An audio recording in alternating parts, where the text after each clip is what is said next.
ezikubateganisa so kituma abaana balabanamu batayikiriza ebiroto byabwe. Dear friends, when I was beginning I told you that we have domestic violence in our homes. A result why very many children do not fulfill their dreams. Some of them after senior 4 they drop out, after senior 6 they drop out. Some go to do businesses, some go and get married at a younger age. Some have failed to progress to different child levels of learning simply because of tuition and other related issues. So these are the children who want to ask a few questions related to that topic. And thank you to all of you for turning out. And for the question that was asked about the causes of gender-based violence and how to combat it. There are many causes of gender-based violence, but number one, in my opinion, is lack of knowledge.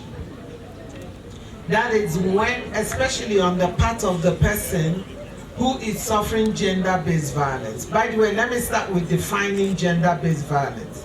Gender-based violence is violence that happens to you because of your sex. That is, this violence happens to you because you're a woman or a girl or you're a man or you're a boy. Remember, gender-based violence can happen to both women and men. But we know that the people who suffer more from it are mostly women and girls. So it doesn't mean that men don't suffer gender-based violence. It's just that very few of them suffer it, but women suffer more. And what is the reason for gender-based violence? It is for me, it is lack of knowledge, lack of information, especially on the part of the person who is being subjected to the violence. Violence can take the form of beating. A person can beat you. A person can also speak in a very harsh language to you. A person can demean you, make you feel like you're nothing with the language they speak to you. A person can also withdraw certain services. You know, it's also common, especially among young people. Young boys are really going to waste. They become men who will abuse. So, solving the government, local government, but take a hammer, put bylaws that work to stop alcohol and drug abuse. We never seen it. We have drunkards in this community. Particularly in the Department of Community-Based Services, there is a probation and welfare sector, and all children-related or family-related domestic violence issues or matters can be reported there. And the government policy is to ensure that we leave no one behind, both the boys, girls, and all children, so that we end domestic violence. But as the previous speaker has said, we all have a role. Guests of honor, we too, my guests of honor, the children, we're happy you're here. I want to expound a bit on what our guest of honor talked about education and also empowering. One of the strongest ways that we can empower children is through education. And another very strong way of empowering children is what we're talking about right here, which is sports. So we have found that, and it's a fact that children who participate in sports grow up more confident. They grow up knowing themselves. They know that they can be winners, whether they are boys or girls. They grow up stronger. They grow up with a voice because they learn how to talk, They learn how to make good friends because they're working with their teammates, with teams from other sports clubs, so they learn how to converse and have dialogue and defend themselves. But the most important thing is they know that they are important and they have a voice. So this is one of the reasons why I'm so proud. Today it's a very busy day for me. One of our children, as the chairman said, is getting... The team in red is select. Courtesy of together. You, Mandaga, UNDP.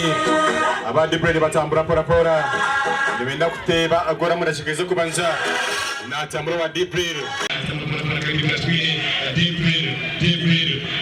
ngandika sefu ngandika sefu kupata mkano pia ndio deep breed tafuna mbele ni msikandi mabili atima representative Madam Nane, we are so really happy to see you. Personally, I'm so glad. Before I begin my speech, I would like to thank you so much. Please, thank you so much. May God bless you. And I think everyone here is also happy with me that at least she has come to be with us. So,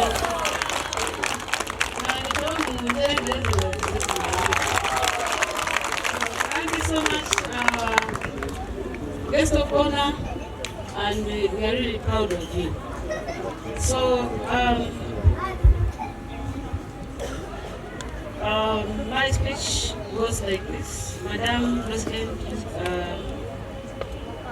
Resident Representative of UNDP, partners in government, local leaders of Kabale and neighboring districts, other distinguished guests, ladies and gentlemen, I stand before you today with humility and gratitude and unwavering belief in the power of sports, especially in football, to transform lives, communities, nations, and the world at large. I speak not only as a founder of Chikezi Women Football Tournament, but also as a product of this very transformative initiative we are in here for. The Chikezi Women Football Tournament was founded in 2015 in Chikezi region, Uganda, to address painful reality. Especially, girls had talent but had no platform.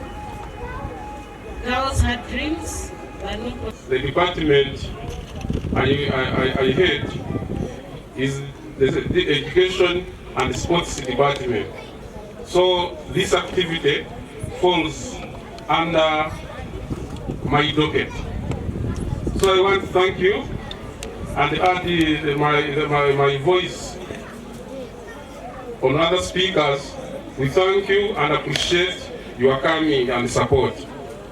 So about the CEO, Madam Diana, I remember when I was the sports officer, we were always in this speech together. I want to thank you for that passion you have for sports. Thank you very much. So, if it was not her, all of us in this place wouldn't be here. In Kampala, and I went to Hotel Africana, and it was some youth thing on climate, and two people ran after me. Normally when I go to events, when I'm leaving, a lot of people follow me. They want to say something to UNDP. It's always normal. And I make it a point of, he wanted my card, I gave it to him. The lady that followed me said, oh, I'm from the parliament, and we are working on climate issues in the parliament. This and that and that and the other one. I listened. And then just as I was about to enter my car, Diane comes. And Diane says, Madam UNDP RR, I met you in Kabale. And I stopped. Why did I stop? I had just come to Kabale some few weeks before then. You might not know here, but UNDP does quite a lot of work in this Kabale. We have extensive engagement with Kabale University, where we have put up an incubation and innovation pod. We also do a wetlands restoration project here in Kabale. I'm always in and out of this Kabale. Either I'm coming here or I'm going from here to Kisoro and back. So we have quite a lot of things we're doing here. And she stopped me and she said, I run a women's football tournament and I would like UNDP to support me. If you know UNDP...